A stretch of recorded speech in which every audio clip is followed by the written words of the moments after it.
السلام علیکم ورحمۃ اللہ وبرکاتہ۔ جمعہ کے دن سورہ کہف کی تلاوت کس وقت کرنی چاہیے؟ جمعہ کی نماز سے پہلے کرنی چاہیے یا جمعہ کی نماز کے بعد کرنی چاہیے؟ اکثر و بیشتر لوگ کنفیوز رہتے ہیں، مسئلہ نہیں معلوم ہے ان کو، تو اس لیے قرآن و حدیث کی روشنی میں انشاءاللہ اس مسئلے کی وضاحت آپ کے سامنے کروں گا۔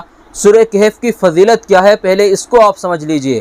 حضرت ابو سعید خدری رضی اللہ تعالیٰ عنہ سے روایت ہے کہ نبی کریم صلی اللہ علیہ وسلم نے ارشاد فرمایا کہ جو شخص سورہ کہف کی تلاوت جمعہ کے دن کرے گا تو اللہ تبارک و تعالیٰ اس کے لیے اس کی جگہ سے لے کر مکہ مکرمہ تک ایک نور روشن کر دے گا۔ یہ کتنی بڑی خوشخبری کی بات ہے کہ جہاں پر وہ پڑھ رہا ہے اس جگہ سے لے کر مکہ مکرمہ تک ایک نور روشن کر دیا جائے۔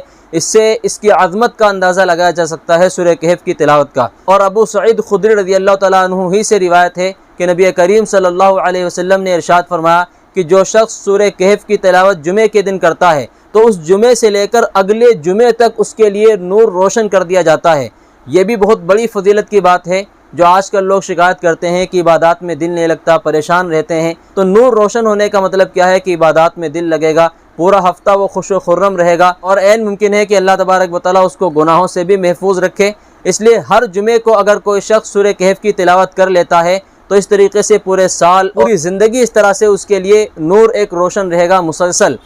اب اس بات کو ذہن نشی کر لیں اچھے سے کہ کس وقت پڑھنی ہے سورہ کہف۔ ایک حدیث شریف میں آتا ہے کہ آپ جمعے کی رات کو سورہ کہف کی تلاوت کریں، تو دوسری حدیث شریف میں یہ بھی آتا ہے کہ آپ جمعے کے دن سورہ کہف کی تلاوت کریں۔ اب ان دونوں احادیث کو علماء کرام نے جمع کیا اور ان میں تطبیق دی ہے۔ تطبیق کی شکل یہ ہے کہ جس حدیث شریف میں صرف جمعے کی رات کا تذکرہ ہے تو وہاں پر رات اپنے دن کے ساتھ مراد ہے، اور جس حدیث شریف میں صرف جمعے کے دن کا تذکرہ ہے تو وہاں پر جمعے کا دن جو ہے اپنی گزری ہوئی رات کے ساتھ مراد ہے۔ تو اگر کوئی شخص جمعرات کا دن جو ہے اس کی جو مغرب ہے اس مغرب سے لے کر کے، چونکہ وہاں سے جمعے کی رات شروع ہو جاتی ہے، اس مغرب سے لے کر کے جمعے کے دن کی مغرب تک اس سے پہلے اگر سورہ کہف کی تلاوت کوئی کر لیتا ہے یہ 24 گھنٹے کے دورانیے کے اندر تو انشاءاللہ اس کو یہ فضیلت حاصل ہو جائے گی۔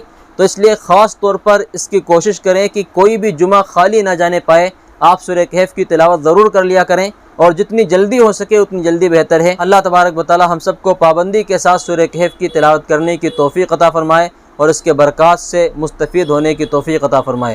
السلام علیکم ورحمۃ اللہ وبرکاتہ۔